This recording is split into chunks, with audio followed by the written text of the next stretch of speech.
Hello student. आज हमारा topic है कोलम्ब लॉ, जो एग्ज़ाम के पॉइंट ऑफ व्यू से बहुत ही ज़्यादा इम्पोर्टेंट है, जो अक्सर एग्ज़ाम में पूछा जाता है। तो चलो मिलकर पढ़ते हैं कोलम्ब लॉ क्या होता है। कोलम्ब नाम के एक साइंटिस्ट ने कहा था, अगर कोई दो चार्ज यानी कि ये क्यू है प्लस क्यू, अगर कोई दो चार्ज आपस में कुछ दूरी पर रखे हैं तो उनके बीच एक फोर्स लगता है जिसे हम इलेक्ट्रोस्टैटिक फोर्स कहते हैं। और वही फोर्स वो कितना फोर्स लगता है ये कोलम्ब ने बताया था।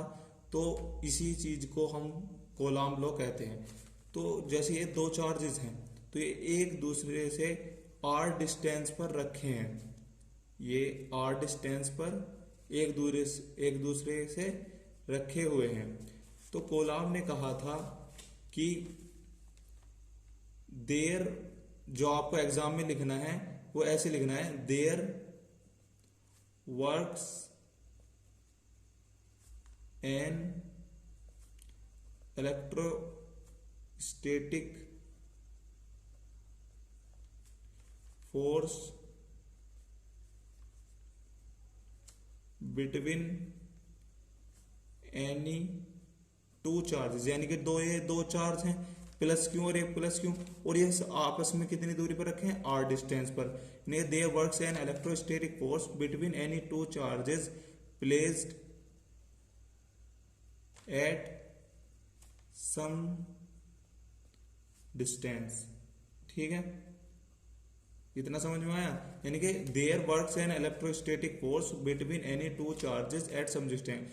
इलेक्ट्रोस्टैटिक फोर्स उसे कहते हैं जो कि दो चार्जेस के बीच में लगे।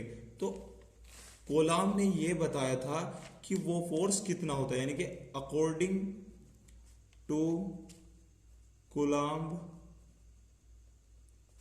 Law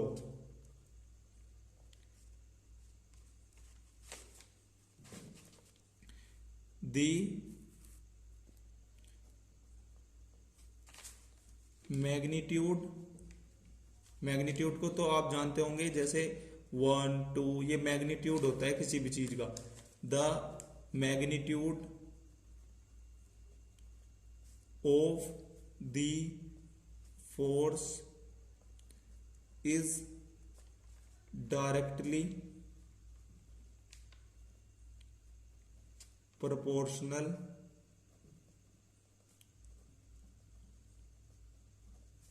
to the product of charges।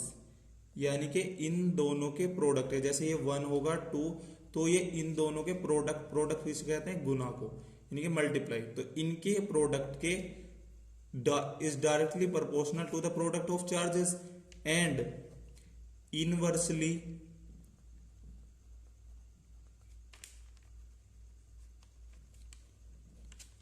Proportional.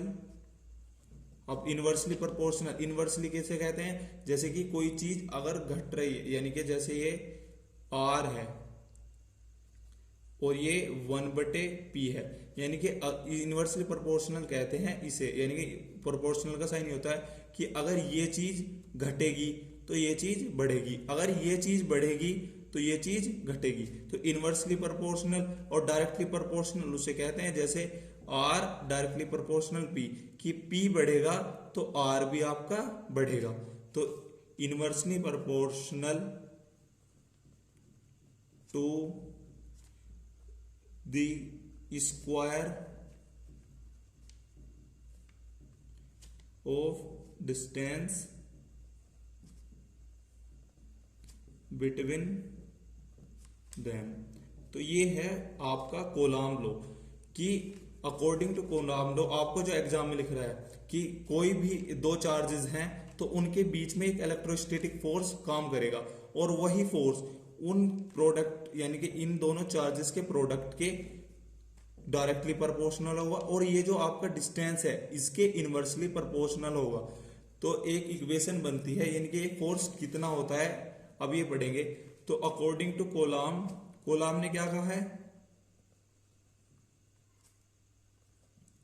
Kolab ने ये कहा था कि पहली इक्वेशन यानी कि डायरेक्टली प्रोपोर्शनल किसके, प्रोडक्ट ऑफ चार्जेस के, यानी कि हम इसे Q1 मान लेते हैं और इसे यानी कि ये जो चार्ज है आपका ये Q1 और ये Q2 मान लिया, तो ये इसके प्रोडक्ट ऑफ चार्जेस के Q1 Q2। ठीक है, इतना समझ में आया, Q1 Q2। और ये फर्स्ट इक्वेशन हो गई। और दूसरी बात क्या थी कि ये इनवर्सली प्रोपोर्शनल है किसके, square of distance between them. तो F is inversely proportional to square of distance between them. ठीक है, ये बात समझ में आई। अब ऑन कंबाइनिंग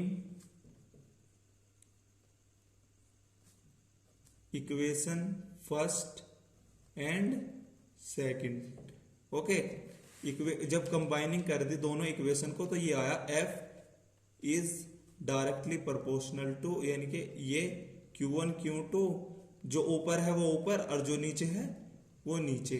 ठीक, दोनों इक्वेशन कंबाइन हो गई। अब जब प्रोपोर्शनल का साइन हटता है तो क्या आता है, एक कांस्टेंट आता है, और ये कांस्टेंट होता है F बराबर 1/4 pi epsilon not Q1 Q2 upon में R स्क्वायर। यही होता है आपका कोलॉम्ब लॉ। और इसकी यानी कि 1/4 पाई एप्सिलॉन नॉट की वैल्यू भी होती है 1/4 पाई एप्सिलॉन नॉट की वैल्यू होती है 9 × 10 की पावर 9। इस कोलॉम्ब लॉ को हम ऐसे भी लिख सकते हैं कि F बराबर 9 × 10 की पावर 9 Q1 Q2 अपॉन में R स्क्वायर।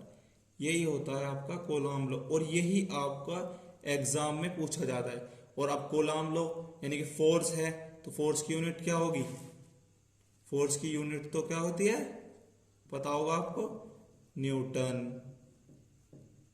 तो यही आपका कोलॉम्ब लॉ।